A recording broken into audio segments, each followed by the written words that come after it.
శకుంతల అని కోపంగా అరిచాడు విజయేంద్ర. ఎందుకు కొట్టిందో తెలియక చెంపకు చేతులు పెట్టుకుని అమాయకంగా బాధగా చూసింది మైథిలి. ఆమెనలా చూడగానే ఎందుకో చాలా బాధగా అనిపించింది అరుణ్కి.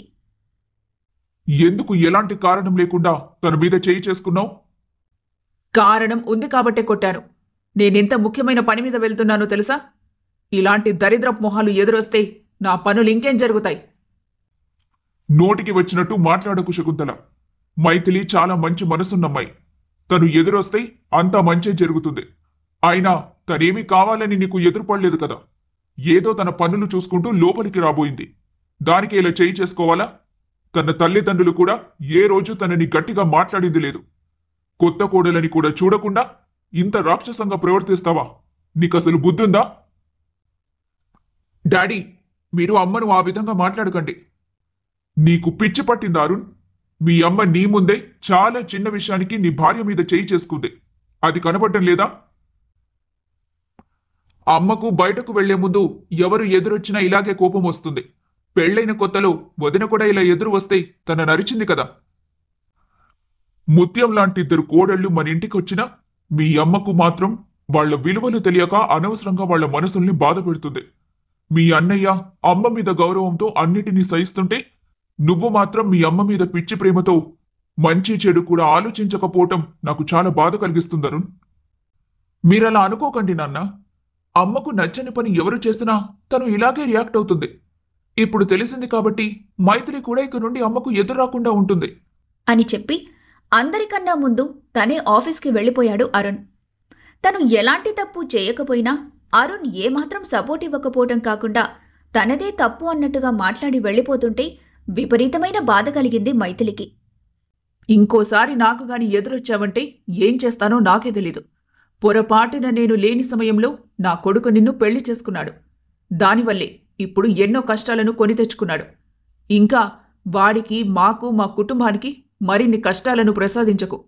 పెద్ద దరిద్ర దేవతల తయారయ్యవు మాకు అని మైథిలికి మాత్రమే వినిపించేలా తిట్టి విసురుగా అక్కడ్నుంచి వెళ్ళిపోయింది శకుంతల. బాధపడకు మైథిలి. ఎందుకు ఆవిడకు కోడళ్ళంటే పెద్దగా మంచి అభిప్రాయమే లేదు. అందులోనూ అరుణ్ విషయంలో ఎన్నో ఆలోచనలతో ఉన్న తనకి కోడలిని వెతికే అవసరమే లేకుండా నువ్వా ప్లేస్ని భర్తీ చేయటం ఆమె తట్టుకోలేకపోతుంది. కొద్ది రోజులు ఈ కష్టాలను మనం దిగమింగుకోవాలి.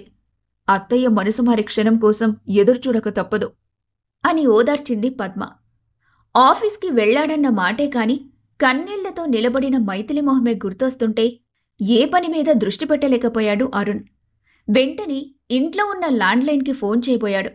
కాని ఇంకెవరైనా లిఫ్ట్ చేస్తారేమో అనుకుని ఉషకి కాల్ చేశాడు.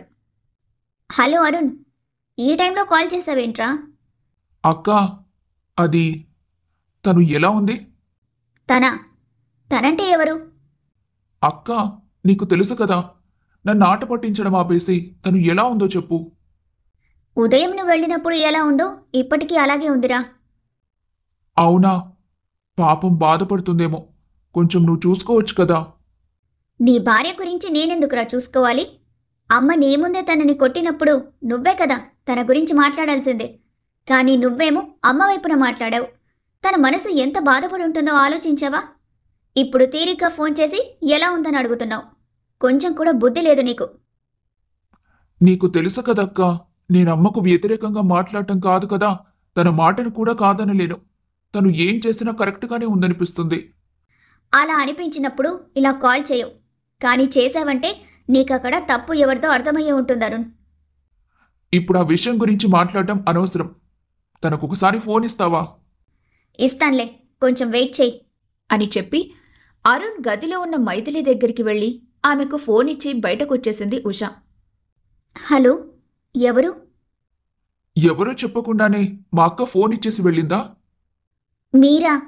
వదినేమి చెప్పలేదు, అందుకే అడిగాను. It's okay. ఏం చేస్తున్నావు? మీకు నాతో ఏదైనా పనుందా? అదేం లేదు, నేను ఊరికేనే చేశాను అన్నాడు ఏం చెప్పాలో తోచక. నాకు చాలా పనులున్నాయండి. అత్తయ్య గారు మీ అందరూ ఇంటికి వచ్చేసరికి ఆ పనులన్నీ పూర్తి చేసుకోవాలి. మరలా మీకు ఎదురుపడకూడదు కదా. నువ్వు చాలా బాధపడ్డావని నాకు అర్థమవుతుంది.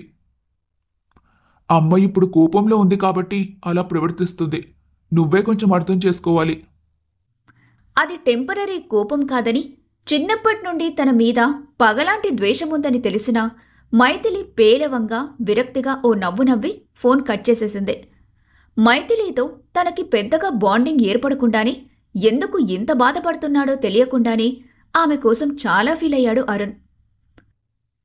ఆ రోజు సాయంత్రం యథావిధిగా ఎక్కడెక్కడో తమ తమ పనుల మీద వెళ్లిన వాళ్లందరూ గూటికి చేరిపోయారు. ఏంటమ్మా నీ మొహం వెలిగిపోతుంది?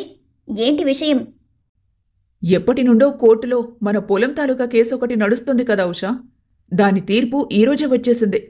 పొలం పూర్తిగా మనకు సొంతమని న్యాయంగా తీర్పు రావడమే కాకుండా ఇన్ని రోజులు మనల్ని అనవసరంగా తలనొప్పి పుట్టించిన గిరిధర్కి తగిన శిక్ష కూడా విధించారు జడ్జిగారు. వావ్, ఇది చాలా మంచి విషయం కదమ్మా. మా చిన్నప్పటి నుండి ఈ కేసు వాయిదాల మీద నడుస్తూనే ఉంది. ఇప్పటికే తెగిందన్నమాట. ఏదైతే ఏంటి, చివరికి న్యాయంగా మన పొలం మనకొచ్చేసింది. అవునమ్మా, అది నా పసుపు కుంకాలకు వచ్చిన ఆస్తి. చాలా తక్కువ స్థలమే అయినా మా నాన్నగారు ఎంతో ప్రేమగా నాకిచ్చింది. కాబట్టి నాకు ఆ స్థలం అంటే చాలా ప్రేమ. ఇన్నాళ్ళు అదలా గొడవల్లో ఉందని ఎంత బాధగా అనిపించేదో. ఈరోజు నాకు ఆ బాధంతా తుడిచిపెట్టుకొనిపోయింది. చాలా సంతోషంగా ఉంది. చూసావా అమ్మా, ఉదయం అనవసరంగా మైథిలి ఎదురొచ్చిందని తనని కొట్టేశావు. తను ఎదురు రావటం మూలానేమో ఇంత సంతోషకరమైన వార్త మన చెవిన పడిందే. ఇందులో తను చేసిందేముందంట? ఏళ్ల తరబడి మనం లాయర్ని పెట్టుకుని న్యాయంగా పోరాడుతున్నాం కాబట్టి ఈ రోజుకి ఆ న్యాయ నిర్ణయం బయటికొచ్చింది. ఆవిడ గారు ఎదురుపడినంత మాత్రాన జడ్జి గారి మనసు మారిపోదు కదా. నువ్వన్నట్టుగానే ఆలోచిద్దాం. అలాగైతే ఏ చెడు కారణాలకు కూడా మైథిలి కారణం కాదు కదా. తను కేవలం ఎదురు రావటం వల్ల ఎవరో మనసు మారిపోయి మనకు చెడు చేస్తారని ఎలా అనుకుంటావమ్మా? ఉషా, ఎందుకు అత్తయ్య గారితో అలా వాగ్వాదం పెట్టుకుంటావు? నువ్వలా ఎదురు మాట్లాడితే అత్తయ్య మనసు నొచ్చుకుంటుంది. చిన్న పెద్ద కాదండి, మంచి చెడు ఎవరైనా చెప్పొచ్చు. ఎదుటి వాళ్ళు నేర్చుకోవచ్చు. నేను కేవలం ఎదురు మాట్లాడినందుకే అమ్మ మనసు బాధపడుతుందని మీరనుకుంటున్నారు. అల్లారు ముద్దుగా మైథిలిని తన అమ్మా నాన్నలు పెంచుకున్నారు కదా. తనిలా ఈరోజు దెబ్బతినిందని వాళ్ళకి తెలిస్తే వాళ్ళెంతగా బాధపడతారు? ఎవరైనా ఆలోచిస్తున్నారా? వదినా, ఎందుకిప్పుడు నా కోసం ఇలా గొడవ పడుతున్నారు? అత్తయ్యగారు చేయి చేసుకున్నారని నాకేమీ బాధగా లేదులేండి. మా అమ్మే కొట్టిందనుకుంటాను. ఆ ఒక్క మాటతో విజయేంద్ర గర్వంగా నవ్వుతుంటే అరుణ్ మనసులో మైథిలి పట్ల ప్రేమ చిగురు తొడిగింది. కాని ఆ విషయం అతనికి తెలియలేదు. రోజులు నెమ్మదిగా గడుస్తున్నాయి. గదిలో ఉన్నంతసేపు అరుణ్ మైథిలి మంచి స్నేహితులుగా, అంతకు మించి మరింత చనువుగా ముందుకు వెళ్తున్నారు. గది బయటకు వస్తే మాత్రం శకుంతల పట్ల భయంతో అరుణ్ దరిదాపుల్లో కూడా కనిపించదు మైథిలి. ఆమె కారణంగా తన కొడుకు ఎక్కడ ప్రమాదంలో పడతాడనే కంగారుతో మైథిలిని టార్చర్ చేయటం ఆపట్లేదు శకుంతల. ఒక రోజున ఒంట్లో నలతగా ఉందంటూ హాల్లో డల్గా కూర్చుంది శకుంతల. ఏమత్తయ్యా అలా ఉన్నారు? ఒంట్లో ఏమైనా బాగోలేదా? డాక్టర్ గారికి ఫోన్ చేసి ఇంటికి పిలిపించమంటారా అని అడిగింది పద్మ. డాక్టర్ అవసరం లేదు, కొంచెం ఒళ్ళు నొప్పులున్నాయి అంతే. వేడినీళ్ల కాపుడం పెట్టమంటారా? అక్కర్లేదు, విసిగించకుండా ఇక్కడి నుంచి పో. మీరిలా అనారోగ్యంగా ఉంటే అరుణ్ ఇంకా ఆయన చాలా బాధపడతారత్తయ్యా. నా మాట విని కనీసం టాబ్లెట్స్ అయినా వేసుకోండి. మీ చేతులతో ఇస్తే నాకది విషంతో సమానం. ఎక్కడ దాపురించారో ఏంటో, ఇంట్లో మనశ్శాంతి ప్రశాంతత లేకుండా పోయాయి అని కోడళ్ళిద్దరినీ తిడుతూ గదిలోకి వెళ్ళిపోయింది ఆమె. మనం మంచి కోరి చెప్పినా అత్తయ్య ఎందుకక్క అలా ఎప్పుడు మనల్ని తిడుతూ ఉంటారు? ఏ తప్పు చేశామని? అత్తయ్య స్వభావమే అంతా అని సరిపెట్టుకోవాలి మైతూ. నేనావిడ దగ్గరికి వెళ్ళి కాసేపు కాళ్లు పడతాను. ఆ పని నేను చూసుకుంటానులే అక్క. ఈరోజు బావగారు మధ్యాహ్నం భోజనానికి వస్తానని చెప్పారు కదా, నువ్విక్కడే ఉండు. అలాగే మైథిలి అని చెప్పి వంట ఏర్పాట్లు చూడటానికి వెళ్ళిపోయింది పద్మ. శకుంతల గదిలోకి వెళ్లేసరికి ఆమె నిద్రపోతూ కనిపించడంతో కాసేపు కాళ్లు పట్టింది మైథిలి. ఎంతసేపైనా శకుంతల చాలా గాఢనిద్రలో ఉండటంతో ఆమెను గుర్తించలేదు. పాపం, అత్తయ్య గారికి బాడీ పెయిన్స్ ఎక్కువగా ఉన్నట్టున్నాయి. ఇవి ఫీవర్ ముందొచ్చే పెయిన్స్ అనిపిస్తున్నాయి. ఈ టైంలో ఆముదంతో అరికాళ్లకు చేతులకి మర్దన చేస్తే ఆరోగ్యానికి బాగుంటుందని అమ్మ చెప్పింది. అని గుర్తు చేసుకుని ఆవుదాన్ని ఆయిల్తో కలిపి వేడి చేసి కాళ్ల నుండి అరికాళ్ల వరకు మర్దనా చేసి చేతులకు కూడా మసాజ్ చేసింది మైథిలి. అలా 3 గంటల పాటు చేస్తూనే ఉన్న తర్వాత చేతులు బాగా నొప్పి రావటంతో హ్యాండ్ వాష్ చేసుకుని సాయంత్రం పనుల్లో పద్మకు హెల్ప్ చేయడానికి వెళ్ళిపోయింది. మరో అరగంట తర్వాత అరుణ్తో సహా అందరూ ఇంటికొచ్చారు.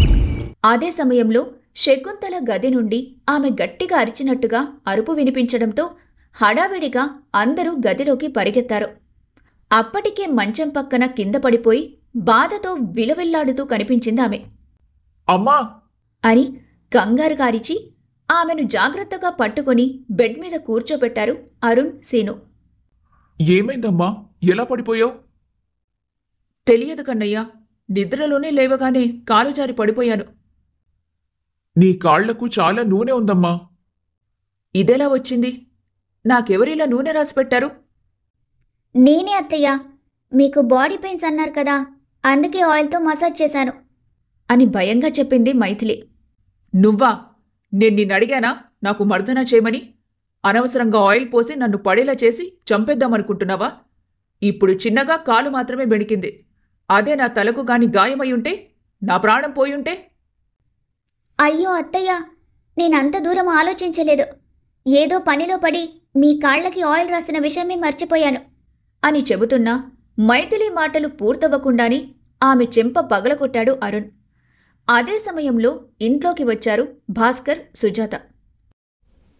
తల్లి మైతూ! అని కింద పడిపోతున్న కూతుర్ని గట్టిగా పట్టుకున్నాడు భాస్కర్. మతికాని పోయిందా అరుణ్? ఏం చేస్తున్నావు నువ్వు? భార్య మీద చేయి చేసుకుంటావా? ఎక్కడి నుండి వచ్చిందిరా నీకు దిక్కుమాలిన అలవాటు? అని కోప్పడ్డాడు విజయేంద్ర. తనేం చేస్తుందో మీకు కనిపిస్తుంది కదా నాన్న. అమ్మకేమైనా అయ్యుంటే?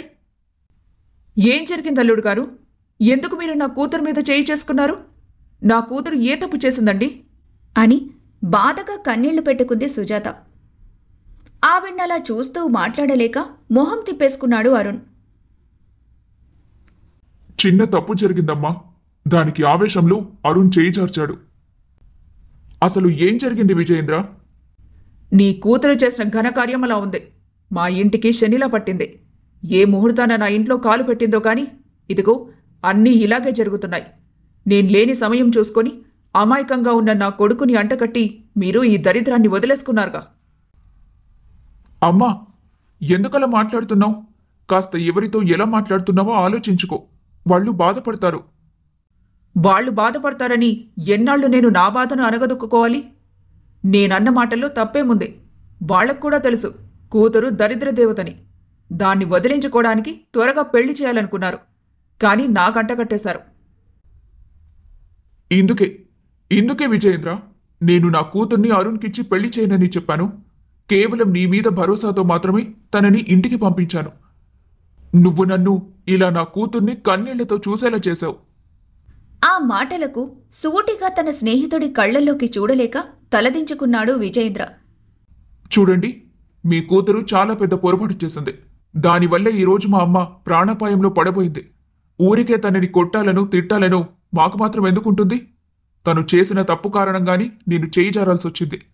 మా అమ్మ నిద్రలో ఉండగా కాళ్లకు నూనె రాసి వదిలేసింది. తను నిద్ర లేవగానే కాలు జారి పడిపోయింది. అసలు ఇంత అజాగ్రత్తగా ఎలా ఉంటుంది? అమ్మ నిద్ర లేచే వరకు పక్కనే ఉండి చూసుకోవాలి కదా. ఒకవేళ తను అన్నట్టే కాలితో పోకుండా మరింతగా ప్రాబ్లం అయి ఉంటే ఎవరిదండి బాధ్యత? అని కోపంగా అరిచాడు అరుణ్. ఇది నిజంగా నా పొరపాటేనండి. నా అశ్రద్ధ వల్లే అత్తయ్య ఇలా బాధపడుతున్నారు. అందుకు నేను మిమ్మల్ని క్షమాపణలు కోరుతున్నాను అని తలదించుకొని కన్నీళ్లతో చేతులు జోడించింది మైథిలి. కోపంగా మొహం తిప్పుకున్నారు అరుణ్, శకుంతల. మా కూతుర్ని చూసి చాలా రోజులైందని తనను ఒకసారి చూడాలనే ఆశతో ఇక్కడికి వచ్చామండి. కానీ ఎన్నడూ చూడకూడదనుకునే పరిస్థితుల్లో చూసినందుకు మాకు చాలా బాధ ఉంది. తన పొరపాటుకు మేము కూడా క్షమాపణలు కోరుతున్నాం. మీరు అనుమతిస్తే కొద్ది రోజుల్లో తనని మా ఇంటికి తీసుకెళ్తాం. తీసుకెళ్ళండి. కొద్ది రోజులేంటి, మీకు కావాల్సినన్ని రోజులు తీసుకెళ్ళండి. ఆ మాట వినగానే అరుణ్ వైపు కనీసం చూడకుండా అతన్ని అడగకుండానే తన లగేజ్ తెచ్చుకుంది మైథిలి. విజయేంద్ర సీను పద్మ ఉషకి చెప్పి తన తల్లిదండ్రులతో పుట్టింటికి బయలుదేరింది. అన్నయ్య, త్వరగా డాక్టర్కి కాల్ చేసి ఇంటికి రమ్మని పిలు. అమ్మ కాలు స్వెల్ అవుతుంది. ఆల్రెడీ కాల్ చేశాను అరుణ్, ఆయన దారిలో ఉన్నారు అని చెబుతూ శకుంతల కాలు పట్టుకోబోయాడు సీను. ఏం చేస్తున్నావు నువ్వు? అంటూ విసురుగా తన కాలిని వెనక్కి తీసుకుంది శకుంతల. కొంచెం పట్టడానికి ట్రై చేస్తానమ్మా, నీకు నొప్పుండి ఊరట కలుగుతుంది అని చెప్పి మెల్లిగా మర్దించడం స్టార్ట్ చేశాడు. ఆ మసాజ్కి నొప్పి పూర్తిగా తగ్గకపోయినా కాస్త హాయిగా ఉండటంతో కళ్ళు మూసుకుంది శకుంతల. డాక్టర్ రావడం, ఆ కాలుని చూసి 2 రోజుల వరకు బ్యాండేజ్ వేయాలని చెప్పి వెళ్లడం జరిగిపోయింది. మీరు రెస్ట్ తీసుకోండి అత్తయ్య, భోజనం ఇక్కడికి పంపిస్తాను అని చెప్పి కిచెన్లోకి వెళ్లిపోయింది పద్మ. ఆ తర్వాత మిగతా వాళ్లు కూడా ఎవరి రూమ్కి వారు వెళ్లిపోయినా వినయ్ మాత్రం అక్కడే ఆగిపోయాడు. ఏంటత్తయ్య గారు, ఆ మైథిలిని అలా ఇంటికి పంపించేశారు? ఇక్కడే ఉండనివ్వాలనుకున్నాం కదా మనం. అవునల్లుడు గారు, మన కళ్ల ముందుండటమే చాలా మంచిదనుకున్నాను. కానీ అరుణ్కి ఆ అమ్మాయి పట్ల ఇంత కోపం ద్వేషమున్నాయో కళ్లారా చూసిన తర్వాత ఎక్కడున్నా సమస్య లేదులే అనిపించింది. పైగా తను నా కళ్ల ముందే తిరుగుతుంటే నా కొడుక్కి సమస్యలన్నీ ఆ మైథిలి నిలువెత్తు రూపంలో తిరిగినట్టుగా అనిపిస్తున్నాయి. అందుకే ఆ దరిద్రాన్ని తీసుకుపోయేవాళ్లు వచ్చారని వెంటనే పంపించేశారు. ఇప్పుడు నా మనసుకి చాలా ప్రశాంతంగా ఉంది. మీరు అలాగే రిలాక్స్డ్గా ఉండండి. నేను అందరి మీద ఓ కన్నేసి ఉంచుతానులేండి. అన్నీ మీరు చూసుకుంటారనే ధైర్యం బాబు. మీరు నాకు మరో కొడుకులాంటివారు. అంతా మీ అభిమానం అత్తయ్య. మీ ఆరోగ్యం జాగ్రత్త అని చెప్పి ఉష దగ్గరికి వెళ్లిపోయాడు వినయ్. డిన్నర్ టైం వరకు ఎలాగోలా గడిపేసిన అరుణ్కి నిద్రపోయే సమయానికి గదిలోకి రాగాని మైథిలితో మాట్లాడిన కబుర్లు, ఆమె ఆ రూంలోనే ఉన్నట్టుగా ప్రెజెన్స్ తెలుపుతుంటే అస్సలు నిద్ర దరిచేరలేదు. దాంతో గార్డెన్లోకొచ్చి వాకింగ్ చేయటం మొదలుపెట్టాడు. ఏంటి అరుణ్, నిద్ర పట్టట్లేదా అని అడిగాడు సీను. అవునన్నయ్యా, నువ్వు కూడా ఇంకా నిద్రపోలేదే? నీతో మాట్లాడాలని నీ రూంలోకి వచ్చాను, కానీ నువ్వు అక్కడ కనిపించలేదు. విండో నుండి గార్డెన్లో కనిపిస్తే నీకోసమే వచ్చాను. నాతో ఏం మాట్లాడాలన్నయ్యా? నువ్వు తప్పు చేశావని అనిపించట్లేదా అరుణ్? దేని గురించి మాట్లాడుతున్నావన్నయ్యా? మైథిలి మీద చేయి చేసుకోవడం గురించి. తనని కన్నవాళ్ల ముందే కొట్టి తనే తప్పు చేసిందన్నట్టుగా నిర్దయగా మాట్లాడి ఇంట్లో నుండి వెళ్ళిపోయేలా చేశావు. ఇప్పుడు కూడా నువ్వు తన కోసం బాధపడుతున్నట్టుగా నాకు కనిపించడం లేదు. అమ్మ కోసమే బాధపడుతున్నావు కదా? ఇద్దరి కోసమని చెప్పలేక మౌనంగా ఉన్నాడు అతను. పాపం అరుణ్, తన వయసు ఎంతని? చిన్నపిల్ల కదా. మనం చేసే ఏ పనుల్లోనైనా ఎంత అనుభవం ఉన్నవారైనా చిన్న చిన్న పొరపాట్లు చేశారు. మైథిలి కూడా అలాగే చేసింది. తన దురదృష్టవశాత్తు అమ్మకి గాయమైంది. కానీ అది తను కావాలని చేసిందైతే కాదు కదా. అమ్మ మంచి కోరి మర్దన చేసింది, కానీ అది చెడుగా తనకు ఎదురైంది. అమ్మ గురించి నీకు కోపం, బాధ వచ్చుండొచ్చు, కానీ దానికి బదులుగా మందలిస్తే సరిపోతుంది కదా. మరొకసారి ఇలాంటి పొరపాట్లు చేయకూడదని గట్టిగా చెప్తే సరిపోతుంది కదా. ఆ మాత్రం దానికి కొట్టాలా? ఉషని మనం ఇంట్లో ఎంత అల్లరిముద్దుగా పెంచుకున్నామో మైథిలి కూడా తన ఇంట్లో మహాలక్ష్మిని. ఉష భర్త మన బావగారు చాలా మంచివారు. తనంటే ఎంతో ప్రేమ. కళ్లల్లో కాదు, గుండెల్లో పెట్టుకొని మరీ చూసుకుంటారు. కాబట్టి మనం సంతోషంగా ఉన్నాం. ఈ రోజు నువ్వు చేసింది ఏదో ఒక రోజున, అంటే వినయ్ బావగారు ఉషని మన కళ్ల ముందే కొడితే మనం తట్టుకోగలమా? భాస్కర్ అంకుల్, సుజాత ఆంటీ ఎంత బాధపడుంటారో కదా. మైథిలి వెళుతూ కనీసం నీ వైపు కూడా చూడలేదంటే నువ్వు కొట్టావన్న కోపంతో కాదు, తను నీకు భయపడిపోయింది. తనని చూస్తే ఎంత జాలిగా అనిపించిందో తెలుసా? తన ప్రమేయం లేకుండానే జరిగిన పెళ్లి, అత్తారింటికి వచ్చిన అత్తయ్య నుండి, భర్త నుండి ఎలాంటి సపోర్ట్ కానీ ప్రేమ కానీ ఆమెకి లభించలేదు. వయసుకు మించిన ఓపికతో ఇంట్లో గుట్టు బయటపడకుండా గౌరవాన్ని కాపాడుకుంది. ఇక్కడికి వచ్చినప్పటి నుండి అమ్మ 1కి 2 సార్లు తనని కొట్టినా ఆ విషయం తన పుట్టింట్లో వాళ్లతో చెప్పుకోలేదు. ఎందుకు? వాళ్ళు బాధపడతారని. కాని ఈరోజు నువ్వు ఆ బాధని ప్రత్యక్షంగా చూపించావు. ఒకవేళ నీకు తనంటే ఇష్టం లేకపోయి ఉంటే, లేదా ఇన్నేళ్లలో ఇష్టం పుట్టకపోయి ఉంటే డైవర్స్ ఇవ్వటం మేలరుణ్. కనీసం తను మరొక వ్యక్తితో అయినా సంతోషంగా ఉంటుందేమో. అన్నయ్య అని కొంచెం కోపంగా చూశాడు అతను. ఈ కోపం డైవర్స్ ఇవ్వమన్నందుకా, లేదా తనని మరొక అబ్బాయి పక్కన ఊహించుకోలేకనా? 2. నువ్వు మాత్రం వదినకి దూరంగా ఉంటావా? తనకి డైవోర్స్ ఇచ్చి మరొక పెళ్లి జరగడానికి ఒప్పుకుంటావా? నాకు మీ వదినంటే చాలా ప్రేమ. తనని, తన ఓపికను, ప్రేమను నేను అప్రిషియేట్ చేస్తాను.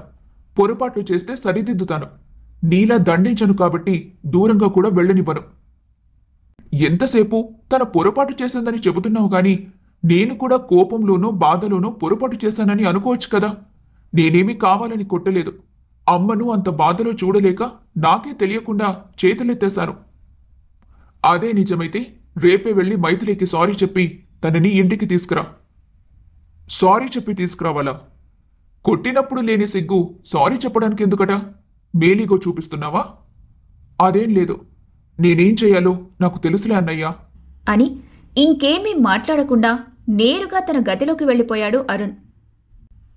మీరు 5 నిమిషాలు మాట్లాడినంత మాత్రాన 25 ఏళ్లుగా పెంచుతున్న అత్తయ్య గారి పెంపకంలో నుండి బయటకు వస్తాడనుకుంటున్నారా? అని అప్పుడే అక్కడికి వస్తూ అడిగింది పద్మ. ప్రేమకున్న పవర్ అలాంటిది. ఇన్నాళ్లుగా నేను అరుణ్ కళ్ళల్లో మైథిలి మీద ఇష్టాన్ని గమనించాను. కానీ అది ఇష్టం దగ్గరే ఆగిపోయిందా లేక ప్రేమగా మారిందా తెలుసుకోవడానికే డైవర్స్ ఇవ్వమన్నాను. వాడు వెంటనే ఎంత కోపంగా రియాక్ట్ అయ్యాడో చూసావా? రియాక్ట్ అయితే సరిపోదు. రేపు మైథిలిని తీసుకురావాలి కదా. తీసుకొస్తాడనే నా నమ్మకం కూడా. నాకైతే ఆ నమ్మకం లేదు. సరే, రేపు చూద్దాం ఎవరి నమ్మకం గెలుస్తుందో. ఓకే, మీరు గదిలోకి వెళ్ళండి. నేను మీ బాదం పాలు కలిపి తీసుకొస్తాను అని మాట్లాడుకుంటూ ఇద్దరూ ఇంట్లోకి వెళ్ళిపోయారు. మరుసటి రోజు ఉదయం శకుంతలతోనే చాలాసేపు గడిపేశాక ఆఫీస్కి టైం అవుతుంటే వెళ్ళిపోయాడు అరుణ్. ఆ రోజంతా అతను ఆఫీస్లోనే ఉండటం చూస్తున్న సీనుకి నిరాశ ఎదురైంది. సాయంత్రం వెళ్తాడనే ఆశ కూడా లేకుండా అతను ఆఫీస్ నుండి మళ్లీ నేరుగా ఇంటికి వెళ్ళిపోయాడు. ఉట్టి చేతులతో వస్తున్న మరిదిని చూసి మైథిలి కోసం బాధపడుతూనే ఉంది పద్మ. మీరేమీ బాధపడకండి నాన్న, నేను బాగానే ఉన్నాను అని అంది మైథిలి. నేను అరుణ్ బాబుని నమ్మి తప్పు చేశాననిపిస్తుంది తల్లి. పీటల మీద పెళ్లాగిపోతే నువ్వు బాధపడతావనుకున్నాను కానీ ఇలా పెళ్లి చేసిన బాధలే ఎదురవుతాయని ఊహించలేకపోయాను. మీరలా అనుకోకండి. నేను ఆ ఇంట్లో సంతోషంగానే ఉన్నాను. ఇప్పుడు కూడా నా వల్లే అత్తయ్య గారికి ఆ గాయమైందని ఆయన బాధతో చేయి చేసుకున్నారు తప్ప రోజు ఇలా నాతో ఉండరు. మేమిద్దరం చాలా బాగున్నాం నాన్న. భార్యాభర్తలన్నాక ఇలాంటి చిన్న చిన్న గొడవలు సహజంగానే ఉంటాయి కదా. మేము బాధపడుతున్నామని ఇలా చెబుతున్నావా తల్లి? లేదు, నేను నిజమే చెబుతున్నాను. ఇదంతా కాదు మైతు. నిజంగా నీ భర్త, నీ అత్తమామలు అందరూ నీతో బాగుంటున్నారా? నిన్ను వాళ్ల కుటుంబంలో ఒకరిగా కలుపుకున్నారా? ఎందుకంటే బాబు నీ పైన చేయి చేసుకున్నప్పుడు మీ మామగారు తప్ప ఇంకెవ్వరూ అడ్డుకోవడానికి ప్రయత్నించలేదు. అదంతా మేం కళ్ళారా చూశాం కూడా. మీ అత్తయ్య గురించి నాకు చాలా బాగా తెలుసు. పెద్ద కోడలిని కూడా చిన్నచూపు చూస్తూనే ఉంటారు. నా మీద ఒట్టేసి చెప్పు, నువ్వు ఆ ఇంట్లో సంతోషంగా ఉన్నావని. మైథిలి తల్లి మీద ఒట్టేసి అబద్ధం చెప్పనుందా? లేక వారి ప్రేమకు లొంగిపోయి నిజాలు చెప్పేస్తుందా? ఒకవేళ నిజాలే చెబితే మైథిలి అరుణ్ల బంధం ఏ వైపుకు సాగనుంది?